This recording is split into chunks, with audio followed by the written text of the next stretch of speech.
நாளை முதல் ஏற்கனவே பொறுப்பு அமைச்சராக மாண்புமிகு சக்கரபாணி அவர்கள் பணியில தொடர்ந்து இந்த பகுதியில் நிவாரணங்களை அளித்திருக்கிறார்.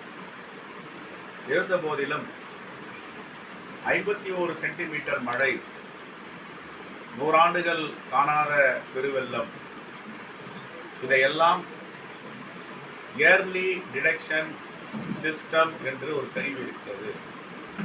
இதையெல்லாம் ஒன்றிய அரசின் கட்டுப்பாட்டில் இருக்கிறது. ஏன் இவர்கள் துல்லியமாக கணித்து மெட்ராலஜிக்கல் டிபார்ட்மெண்ட், இந்திய வானிலை மையம் தெரிவிக்கவில்லை? இதுதான் எங்களுடைய கேள்வி.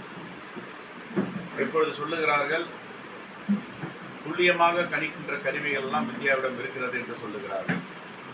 அப்படி துல்லியமாக கணிக்கின்ற கருவி பிரிசிஷன் மெத்தட், ஏன் இவர்கள் தமிழ்நாட்டிற்கு அறிவுரை வழங்கவில்லை, எச்சரிக்கை விடுக்கவில்லை?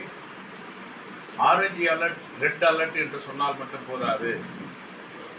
எத்தனை சென்டிமீட்டர் மழை பெய்யும், எந்த பகுதியில் வெள்ளக்காடாக மாறுவதற்கு வாய்ப்பு இருக்கிறது, மக்களை அப்புறப்படுத்த வேண்டும், வேறு இடத்திற்கு குடியமர்த்த வேண்டும், வாகனங்களை பொதுவெளியில் நிறுத்தக்கூடாது, பாதுகாப்பான இடங்களில் நிறுத்த வேண்டும்.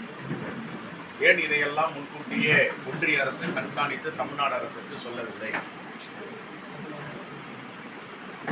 கேரளாவில் வயநாட்டில் நடந்த இதே லேண்ட்ஸ்லைடிங், மண் சரிவு ஏற்பட்ட பொழுது நாடாளுமன்றத்தில் உள்துறை அமைச்சர் அமித்ஷா அவர்கள் சொல்லும் பொழுது, நாங்கள் 1 வாரங்களுக்கு முன்பே கேரள அரசிற்கு எச்சரிக்கை விடுத்தோம். கேரள அரசு அந்த மக்களை வேறு இடத்திற்கு குடியமர்த்த தவறிவிட்டார்கள். இது எங்களுடைய தவறு இல்லை, கேரள அரசு தவறு என்று சொன்னார்கள். கேரள அரசிற்கு துல்லியமாக எச்சரித்த மாண்புமிகு உள்துறை அமைச்சர் அமித்ஷா அவர்கள் ஏன் தமிழ்நாட்டிற்கு இந்த அறிவிப்பை அறிவிக்கவில்லை? இதுதான் எங்களுடைய கேள்வி.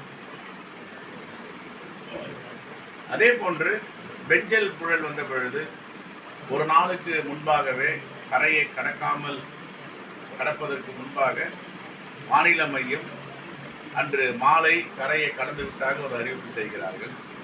ஒரு வானிலை மையத்திற்கும் ஒரு வேறுபாடுகள் இருக்கின்றன.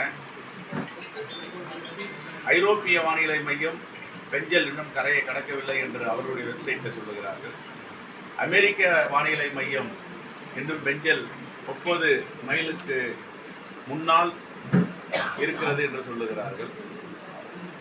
ஆனால் இந்திய வானிலை மையம் இரவு கரையை கடந்து விட்டது, மாலை கரையை கடந்து விட்டது என்று செய்து பிறகு திருப்பிக் கொள்ளுகிறார்கள், கரையில் இருக்கிறது. இதையெல்லாம் துல்லியமாக இனிவரும் காலங்களில் தமிழ்நாடு அரசு என்று சொல்ல வேண்டும்.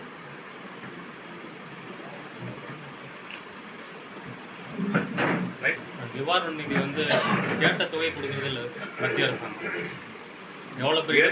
கடந்த ஆண்டு டிசம்பர் மாதம் இதே போன்ற காற்றாற்று வெள்ளம், பெருமழை, 100 ஆண்டுகள் இல்லாத மழை தூத்துக்குடி மாவட்டத்தையே சின்னாபின்னமாக்கியது.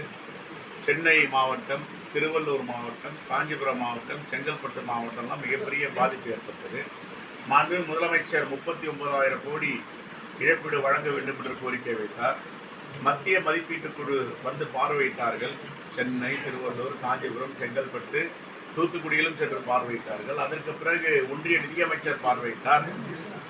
ஆனால் ஒரு பைசா கூட கொடுக்கவில்லை. இப்பொழுது முதல் கட்டமாக 2,000 கோடி ரூபாயும், இழப்பீடு 5,000 கோடி வரை நடந்திருக்கிறது என்று கணக்கு கொடுத்திருக்கிறார்கள். இதுவரை எந்த நிதியும் அளிக்கவில்லை.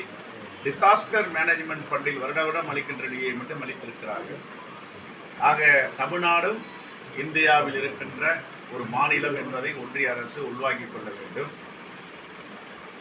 பாஜக ஆளும் மாநிலங்களுக்கும் இப்பொழுது ஒன்றிய அமைச்சரவைக்கு ஆக்சிஜன் கொடுத்து கொண்டிருக்கும் ஆந்திராவிற்கும் பீகாருக்கும் மட்டும் நிதி அளிப்பது எந்த விதத்தில் நியாயம்? தமிழ்நாட்டை தொடர்ந்து வஞ்சித்து வருகிறது ஒன்றிய அரசு. காங்கிரஸ் ஆளும் மாநிலங்களை வஞ்சித்து வருகிறது. இந்த போக்கு மிகவும் தவறான போக்கு, அரசியலமைப்பு சட்டத்திற்கு எதிரான போக்கு.